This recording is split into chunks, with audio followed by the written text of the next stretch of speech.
Hello friends, आज हम आपके जो सब्जेक्ट है एंटरप्रेन्योरशिप एंड स्टार्टअप उसके कुछ एमसीक्यू जो बहुत ज़्यादा पूछे जाते हैं, बहुत ज़्यादा इंपॉर्टेंट है। सिर्फ वही एमसीक्यू लिए, मैंने बहुत ज़्यादा नहीं लिए, बहुत कम एमसीक्यू लिए। इसके आपके 5 वीडियो आएंगे टोटल, ये फर्स्ट वीडियो है।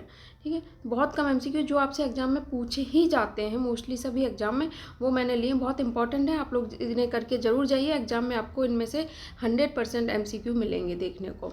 तो और एमसीक्यू के नंबर आप जानते हो कितने सॉलिड होते हैं, तो इसलिए आप लोग एमसीक्यू जरूर करके जाएं। तो स्टार्ट करते हैं। हमारा फर्स्ट क्वेश्चन है, an individual who starts creates and manages a new business.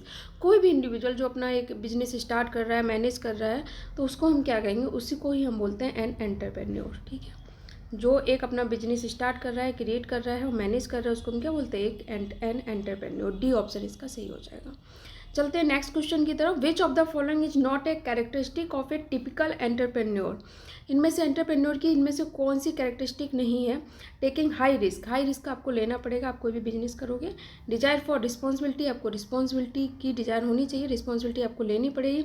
Desire for immediate feedback, आपको इमीडिएट फीडबैक नहीं मिल सकता बिजनेस में। ठीक है, आपका कुछ भी आप बना रहे हो, प्रोडक्ट जाएगा मार्केट में तो टाइम लगेगा आपको। ठीक है, इमीडिएट फीडबैक नहीं मिल सकता आपको, तो आपका सी ऑप्शन हो जाएगा। ये कैरेक्टरिस्टिक नहीं है टिपिकल एंटरप्रेन्योर। कॉन्फिडेंस दे रहा है, कॉन्फिडेंस होगा तभी आप सक्सेस कर पाओगे। ठीक, इसका सी ऑप्शन सही हो जाएगा।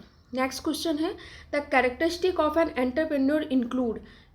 एक जो एंटरप्रेन्योर है उसकी कैरेक्टरिस्टिक क्या क्या होनी चाहिए? वर्सेटिलिटी होनी चाहिए, प्रॉफिट ओरिएंटेड होना चाहिए, इंडिपेंडेंट होना चाहिए, उसको मार्केट सिस्टम की नॉलेज होनी चाहिए। तो ऑल ऑफ दीज हो जाएगा, ई ऑप्शन आपका सही है। नेक्स्ट क्वेश्चन है, which of the following trade should an entrepreneur have. ठीक, इनमें से कौन से ट्रेड है एक एंटरप्रेन्योर को रखने चाहिए? तो इनोवेटिवनेस, ठीक है, नए नए विचार आइडिया होने चाहिए, उसके अंदर इनोवेटिवनेस होनी चाहिए। लीडरशिप क्वालिटी होनी चाहिए, डिसीजन मेकर होना चाहिए, रिस्क टेकिंग एबिलिटी होनी चाहिए उसके अंदर, वो एक अच्छा मोटिवेटर होना चाहिए। यानी कि all of the above, E option आपका सही है। नेक्स्ट क्वेश्चन है, which one is not the trades of entrepreneur. इनमें से कौन सा एंटरप्रेन्योर का एक ट्रेड नहीं है? तो रिस्क टेकर, एंटरप्रेन्योर ने पहले ही बताया आपको, रिस्क टेकर होता है, रिस्क लेना पड़ेगा आपको बिजनेस में। सेल्फ डिसिप्लिन, डिसिप्लिन होना बहुत ज़रूरी है। फेसिंग सर्टेनिटी, ठीक है, बिजनेस में ये आपकी सर्टेनिटी नहीं होती है। ठीक है, ज़रूरी नहीं है कि आपका एकदम 100% सक्सेस ही हो जाए, तो रिस्क टेकिंग होता है, तो सर्टेनिटी नहीं होती। ठीक है, not the trait of an entrepreneur, C option आपका सही हो जाएगा। Aiming for success and achievement, ये आपका डी ऑप्शन सही है। ठीक है, इसका आपका सी ऑप्शन सही होगा। फेसिंग सर्टेनिटी, ये इसकी एंटरप्रेन्योर की एक ट्रेट नहीं है। नेक्स्ट क्वेश्चन है, एक good entrepreneur is always oriented towards. जो एक अच्छा एंटरप्रेन्योर होता है वो पास्ट और प्रेजेंट की जगह फ्यूचर की तरफ ज़्यादा ओरिएंटेड होता है हमेशा। ठीक है, तो सी ऑप्शन आपका सी हो जाएगा। यहाँ मैंने लिखे नहीं है, आपके अंडरस्टूड है, कॉमन सेंस की बात है। ये ए हो गया, बी हो गया, सी है। ठीक है, तो इसका सी ऑप्शन सी हो जाएगा, फ्यूचर। नेक्स्ट क्वेश्चन है, what is the elements of entrepreneurial motivation. Entrepreneurial motivation के इनमें से कौन कौन से एलिमेंट हैं? तो मोटिव, ठीक है, या मोटिवेशन, बिहेवियर, गोल। ठीक है, ऑल ऑफ द एबव, यानी कि डी ऑप्शन आपका सही है, all of the above. Next question है, the most popular form of business organisation. इनमें से जो सबसे ज़्यादा पॉपुलर फॉर्म है बिजनेस ऑर्गेनाइजेशन की, वो कौन सी है? सोल प्रोप्राइटरशिप, कंपनी पार्टनरशिप या जॉइंट हिंदू फैमिली बिजनेस। तो सबसे ज़्यादा कॉमन है सोल प्रोप्राइटरशिप। इसमें सोल प्रोप्राइटरशिप में क्या होता है? एक सिंगल आदमी अपना बिजनेस क्रिएट करता है, स्टार्ट करता है, तो ऑनर जो होता है सिंगल ही होता है। ठीक है, एक ही पर्सन होता है, तो यही सबसे ज़्यादा कॉमन है, ए ऑप्शन।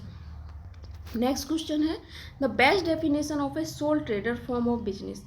सबसे अच्छी डेफिनेशन में से क्या है? सोल ट्रेडर, यानी कि सोल का मतलब आप समझ लो या सिंगल से होता है। ठीक है, तो business only employees one person. Business में एम्प्लॉयज मतलब एम्प्लॉयमेंट देता है केवल एक पर्सन को, ऐसा नहीं है। Business is owned by one person. ठीक है, बिजनेस का जो मालिक होता है वो एक आदमी होता है। ठीक है, बी ऑप्शन सही हो जाएगा। Form as a single customer होगा तो बिजनेस कोई फायदा ही नहीं है। ठीक है, there is a single firm in the industry, ये ऐसा भी नहीं है कि एक ही फर्म होगी इंडस्ट्री में। इसका आपका बी ऑप्शन सही हो जाएगा। जो बिजनेस है वो owned by a single person, यानी कि सोल ट्रेडर का मतलब है sole trader form of business में, और जो बिजनेस होगा एक सिंगल पर्सन ऑन करेगा, बी ऑप्शन सही है। नेक्स्ट क्वेश्चन है, one of the advantages of a partnership form of business organisation. अगर जब पार्टनरशिप में हम बिजनेस स्टार्ट करते हैं तो इसका क्या फ़ायदा होता है? ठीक है, तो इसका जो सबसे बड़ा फ़ायदा होता है वो होता है the business has access to more capital than a sole. अगर आप सिंगल हो तो आप कम पैसा लगा पाओगे, एक से ज़्यादा हो तो आप ज़्यादा लोग थोड़ा थोड़ा कंट्रीब्यूट करेंगे तो ज़्यादा आपके पास पैसा होता है, तो कैपिटल आपके पास ज़्यादा होता है। ये डी ऑप्शन इसका सही हो जाएगा। नेक्स्ट क्वेश्चन है, it is a form of business organisation that is owned managed and control by an individual. जहाँ इंडिविजुअल सोल ये सब है तो आपको समझना सोल प्रोप्राइटरशिप है। Who is the recipient of all profit and bearer of all risk. Identify the concept, ठीक है, उसमें कॉन्सेप्ट आपको आइडेंटिफाई है कौन सा है, sole proprietorship, cooperative society, joint Hindu family business या पार्टनरशिप। तो हमने बताया अगर एक इंडिविजुअल है वही सारे प्रॉफिट ले रहा है, वही उसी को रिस्क होगा तो भी उसको लॉस होगा, सब उसका ही डूबेगा, तो ये जो फॉर्म होती है वो आपकी होती है सोल प्रोप्राइटरशिप की, यानी कि आपका ए ऑप्शन इसका सही हो जाएगा। नेक्स्ट क्वेश्चन है, the maximum number of partners allowed in the partnership business is. जो पार्टनरशिप टाइप का बिजनेस होता है, ये सब बिजनेस के फॉर्म है, ठीक है। पार्टनरशिप जो टाइप का बिजनेस होता है उसमें जो आपके मिनिमम है, ठीक है, मिनिमम 2 होने चाहिए तभी तो आप पार्टनर होगे। मिनिमम 2 और मैक्सिमम आपके कितने हो सकते हैं 50, ठीक है। तो इसका आपका मैक्सिमम पूछा गया है आपसे, कभी मिनिमम भी पूछा जा सकता है तो 2, मिनिमम पूछा जाए तो 2। हाँ, ये इसमें आपसे कितने पूछेंगे मैक्सिमम नंबर ऑफ पार्टनर, तो आपका डी ऑप्शन सही हो जाएगा, मैक्सिमम आपके 50 हो सकते हैं। नेक्स्ट क्वेश्चन, एटलीस्ट 10 अडल्ट, कम से कम 10 अडल्ट होंगे, अडल्ट का मतलब जो 18 ईयर से ऊपर है, और no maximum limit in case of, maximum कोई लिमिट नहीं है, कितने भी लोग हो सकते हैं, ऐसा होता है आपका कोऑपरेटिव सोसाइटी में, यानी कि आपका सी ऑप्शन इसका सही है। कोऑपरेटिव सोसाइटी में कम से कम 10 लोग होना चाहिए और मैक्सिमम कोई लिमिट नहीं। नेक्स्ट क्वेश्चन है आपका, the structure in which there is a separation of ownership and management. ये क्वेश्चन कई बार पूछा गया है, बहुत कॉम्पिटिटिव एग्जाम में भी पूछा गया है। ऐसा स्ट्रक्चर जिसमें ऑनरशिप अलग है और मैनेजमेंट अलग है, उसको हम बोलते हैं कंपनी, ठीक, सी ऑप्शन सही हो जाएगा, कंपनी।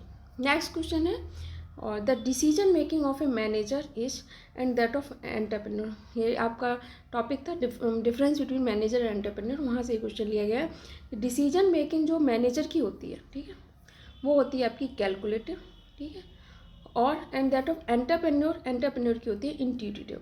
इसका मतलब क्या है, कैलकुलेटिव का मतलब क्या है, जो अपने उसने मैनेजर होगा, जो उसने पढ़ाई की है, उसके वो टूल्स वगैरह सबको यूज करके तब वो कैलकुलेट करेगा। जो इनिटिएटिव होगा, जो एंटरप्रेन्योर होगा, जो अपना बिजनेस स्टार्ट किया है, क्योंकि उसने मैनेजमेंट नहीं पढ़ा तो वो टूल्स वगैरह यूज़ करके नहीं, वो नेचुरल डिसीजन लेगा, ठीक है, नेचुरल। वो उसमें अपने सारे, जैसे आपने इंजीनियरिंग की पढ़ाई की है तो वो सारी इंजीनियरिंग उसमें नहीं लगा के, बल्कि नेचुरल आपका डिसीजन है वो लेगा, ठीक है। तो डिसीजन मेकिंग जो मैनेजर की होती है वो कैलकुलेटिव होती है, जबकि जो एंटरप्रेन्योर होता है उसकी इनिटिएटिव होती है, यानी कि ए ऑप्शन इसका सही है। तो ये मैंने आपके कुछ बहुत इंपॉर्टेंट क्वेश्चन है जो एग्जाम में पूछे जाते हैं वो रिकवर करवाएं। आप लोग और वीडियो चाहते हैं तो वीडियो के नीचे लाइक करो, वीडियो आपको कैसा लगे ये जरूर बताना, और अपने दोस्तों के साथ शेयर जरूर करना वीडियो, ठीक है, जिससे कि मुझे भी मोटिवेशन मिले और वीडियो बनाने का। ओके, थैंक यू, मुलाकात होती है आपसे किसी और वीडियो में।